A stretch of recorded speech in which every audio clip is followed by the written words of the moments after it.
Good morning, good afternoon, or good evening, whenever and wherever you're watching or listening. This is the Awesemo NHL DFS Pick Show, and I'm your host, Michael Clifford, aka Slim Cliffy. As any of you who tuned in yesterday noticed, obviously Josh and I aren't doing the shows together, but we are still bringing the solo shows, these pick shows, hopefully every day, at least through the start of the playoffs. So a little bit of a different format, but quicker hits. Will hopefully get you guys the information you need in shorter form than an hour and 15 minutes than we have been doing it.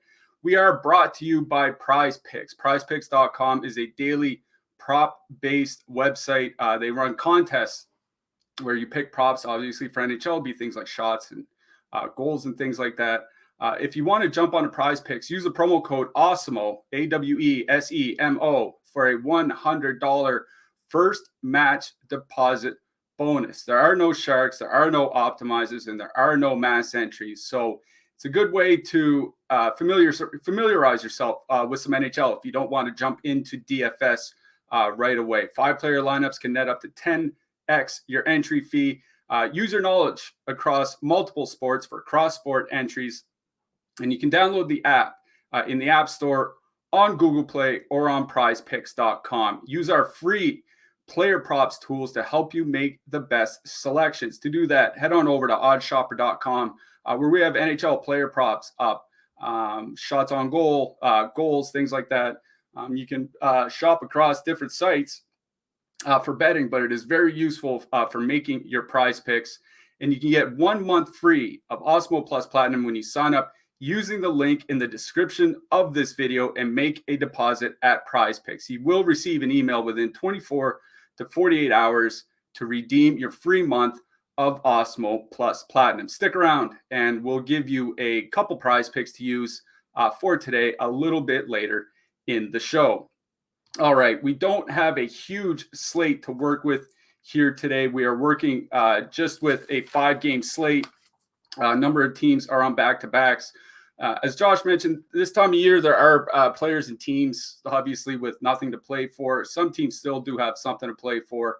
I would also just mention that, there are middle and bottom of the roster players that are playing for jobs next year as well. So just because a team, like Philly or Montreal ostensibly has nothing to play for, there certainly are a number of players that would like to stick around for the 2022-23 season.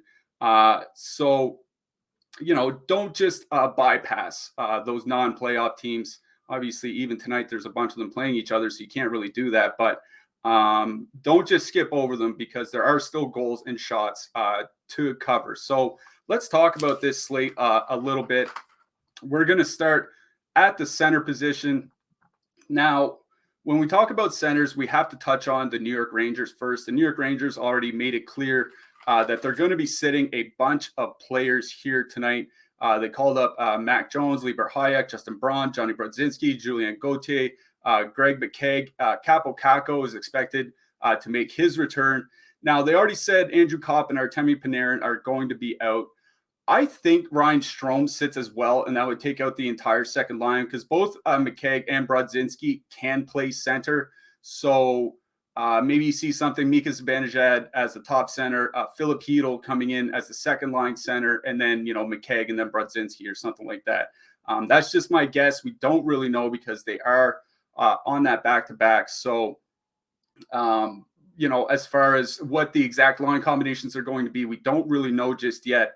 But my assumption is that top line stays together, Kreider, Zibanejad, and Vetrano, and then you have a second line of Hedl, Lafreniere, and Kako. So that would take Ryan Strome out of the picture for centers for us. It should move our Mika Zibanejad up the rankings a little bit, but they played a ton of minutes last night in a game against Carolina that was for basically first place in the division. They lost, so they have nothing to play for anymore. They're locked into where they are, which is why they're starting to sit players. But beat writers have been saying that Zibanejad can reach 82 games. I believe that Kreider can do the same. That's something that means a lot to players, especially in a season like this. So I think Zibanejad, Kreider, and Vetrano stick together, but you'll see an entire new second line with Hedl, Lafreniere, and Kako. And I'm not sure Zibanejad gets a ton of minutes here tonight. Again, they have nothing to play for. He played a ton last night. It's a back-to-back. They definitely don't want to risk injury by playing him 21 minutes or 22 minutes again. I wouldn't be surprised if he came in around 16 or 17 or something like that. That could move Philip Hedl up the rankings a little bit. But what it really does is make Roope Hintz the top center on this slate for us here. Roope Hintz, 7K over on DraftKings, 6.8 over on FanDuel. When you look at centers by our projections over on Awesemo.com, he leads all center projections, slightly ahead of Mika Zibanejad. And, those two plus Anze Kopitar are kind of in a tier of their own by our projections here tonight. So, if Zibanejad's minutes are cut, then it's effectively Hintz and Kopitar in a tier of their own. So Roope Hintz, do like him tonight, but he's going to be super popular in that matchup at home against Arizona. Don't be surprised to see him, pushing, maybe even 40% tonight in some tournaments. Nick Suzuki is somebody else we have to talk about. Suzuki is, pretty good, pretty reliably playing 20 minutes plus, has been pretty much since Martin St. Louis took over for the team, 2.5 months ago. He's 5,300 on DraftKings, 6,200 on FanDuel. And, going up against the Rangers that, maybe missing their entire second line, certainly looks like Ryan Lindgren and Adam Fox are going to be sitting here tonight. So their top pair could be out as well. So that, and Igor Shesterkin won't be starting. It'll be Alexander Georgiev in net. So there are a lot of changes coming for the Rangers. Montreal is a bad team, but that's a lot of minutes against a Rangers team on a back-to-back that is going to be sitting a lot of regular players. If we're looking for a cheaper option here, Yanni Gourde, 3,800 on DraftKings, 5,000 on FanDuel. He's not playing as much as he had been at times, but he's still around 18.5 minutes over his last 10 games. He has a solid total with his team. His team has a 2.6 total, which actually isn't bad for the Seattle Kraken. So don't mind Gourde, especially over on DraftKings where he's only 3,800. And if you want somebody a little bit out there as a one-off maybe for tournaments, because this isn't a slate where you necessarily will have a lot of expensive forwards depending what you go with. Jack Eichel, 7,200 on DraftKings, 6,900 on FanDuel. It is an absolute must-win for Vegas. I believe they have to win in regulation, in fact. So it is a back-to-back for them, but I would expect a very good performance out of that team going up against Chicago. So one-off Jack Eichel, I don't mind either. Moving to the wing, there are three pairs of wingers from the same team that we have to talk about. Kyle Connor and Nikolai Ehlers. Kyle Connor has been an absolute monster offensively this year. His shot rate has fallen off a little bit, 30 shots in his last 10 games. He, often been around 4 shots a game, now down closer to 3. But he's far and away top in our projections. By projected over on DraftKings, we have him projected for 22 points. So he's clearly in a tier of his own here tonight. And we have him projected for 2.5 more points on DraftKings than the next closest player, and that's Patrick Kane. So Kyle Connor and Nikolai Ehlers, his teammate, they're on different lines, but they, both on the top power play unit. It's a pretty good matchup at home against Philadelphia. So those two, I don't mind, but they will be very highly owned. Don't be surprised if they both come in over 25%. The next pair is Patrick Kane, Alex DeBrincat over in Chicago. It is what should be a tough matchup at home against Vegas. And that line hasn't been generating as much as they had, maybe about 6 weeks ago or so. But they're still at 3.6 goals per 60 minutes, I believe, over their last 5 weeks of play. So still very good. And, the ownership is very much in check, at least over on DraftKings. We have them, or over on FanDuel. We have them about 10% over on FanDuel, a little bit higher on DraftKings, somewhere around 12 to 15% on a 5-game slate. That's honestly not that bad. And finally, Jason Robertson, Joe Pavelski over in Dallas. That team has moved all the way up to a 4 total over on our lineup builder. Jason Robertson, he's had a dynamite season, as has Joe Pavelski, considering his age. And, I say that I'm pretty much his age. 6.3, for Joe Pavelski on DraftKings. 6.7 for Jason Robertson. Those 6 wingers should all carry double-digit ownership. Dallas and Winnipeg will be considerably higher than the Chicago guys. So obviously, if you're interested in lower-owned guys for tournaments, the Chicago Wingers are probably where you want to go. One guy I'm not super excited about, and we mentioned the New York Rangers, is Chris Kreider. He's very, very expensive here tonight. In fact, if you head on over to Awesemo.com, our NHL DFS player rankings are free for today for anybody to check out, and has your DraftKings salary, your FanDuel salary, the values on either site, what line and power play they play on, and all that. Chris Kreider is coming in with, a decent value. But again, he's heavily power play reliant. And if Adam Fox, Artemi Panarin, Ryan Strome, Andrew Kopp, if all those guys are out, that's a big chunk out of the power play gone. I know they're only facing the Montreal Canadiens, and Montreal typically has a very bad penalty kill. But do I want to pay, $7,000 on DraftKings, over $8,000 on FanDuel for a guy that is very power play reliant, that is going to be missing a lot of his power play line mates? I will probably avoid that here tonight. More in the mid-range, Travis Connectney, 31 shots in his last 10 games played. Seems a little bit of a late resurgence from him here late in the season. Hasn't really had a great year, but very, very good shot rate, 5.2 on both DraftKings and FanDuel. That's 5,200. So very, very reasonably priced. I do like Travis Connectny here tonight. Cole Caulfield, the final mid-range guy I want to talk about, 4.5 on DraftKings, 5.5 thousand on FanDuel. He has 29 shots in his last 10 games, so nearly 3 shots per game. And again, the Rangers are going to be sitting a lot of important players here tonight. And especially with that top pair off the ice, their expected goal share drops by 6%. It's fairly significant. So not that the Montreal top line has been elite, but certainly not a bad deal to try to maybe one off Caulfield tonight if you have the room.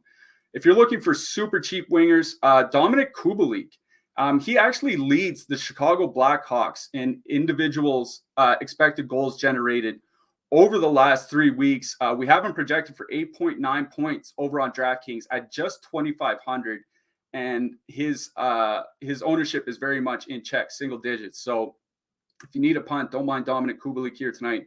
The other guy I'll mention is Alexis Lafreniere from New York.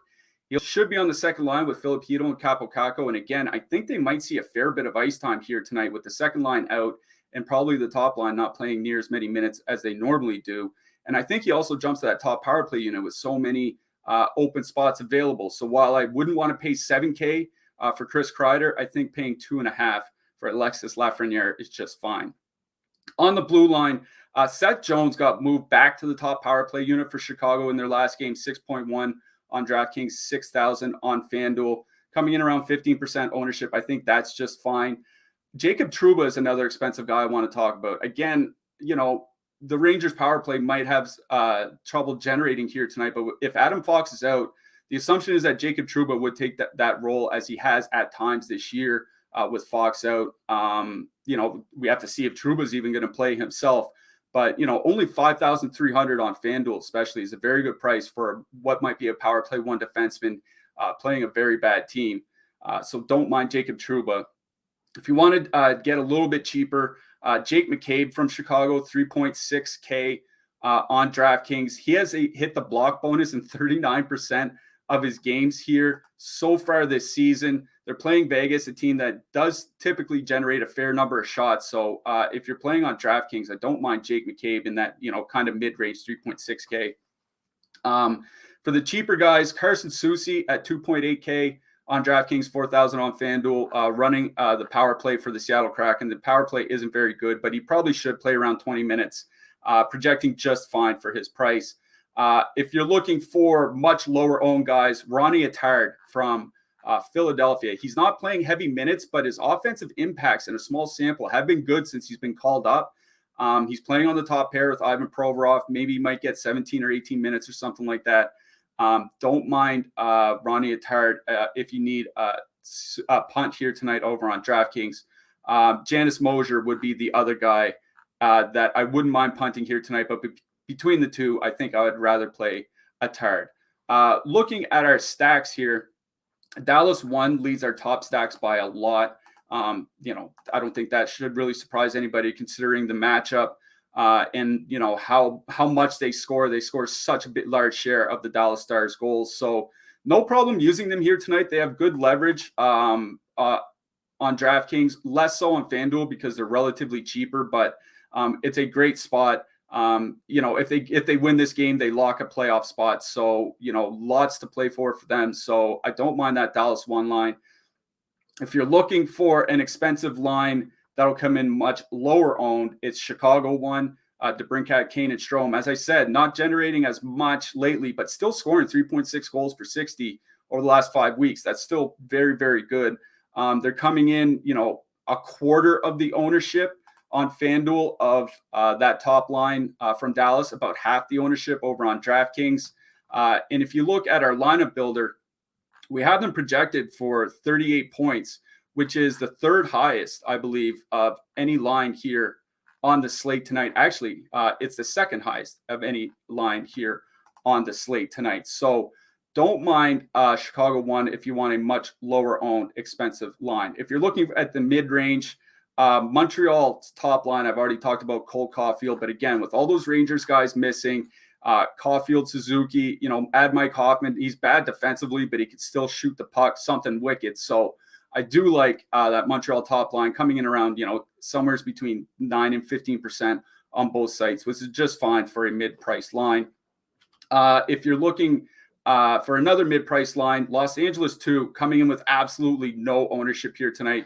We have them coming in under 2% over on DraftKings, over on FanDuel. They're coming in a little bit higher, and I'll show you here on our lineup builder. They're coming in a little bit higher at about 6 to 7%, but, that's a pricing thing.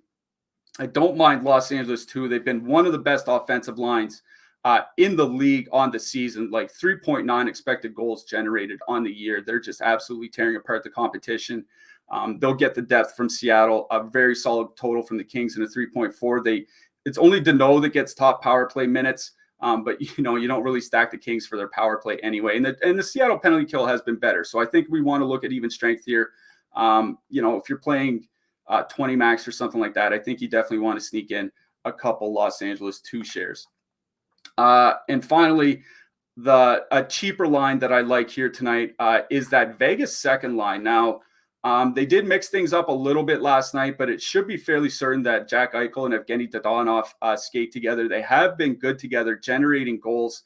They're not very expensive. Dadonov is coming in under 5%, which means that line is not going to be very highly owned. So if you want to just 2-man them, Eichel, Dadonov, I think that's just fine. But I do like the Vegas 2nd line as kind of a cheaper option here tonight. Finally, to get back to our prize picks, we'll finish off with our prize picks. One guy I want to talk about is Kyle Connor. His over-under on prize picks is 3.5. Over on Odd Shopper, we have him projected for 4.2 shots and a 63% expected win percentage. So we like Kyle Connor over on his shots. And Yanni Gourde over 1.5. We have him projected at 2.1 shots with a 65% expected win percentage. So Kyle Connor, Yanni Gourde are 2 guys we like over on prize picks here tonight. That'll do it for me here today. Josh will be back tomorrow. Good luck out there, everybody, tonight, and go Habs go.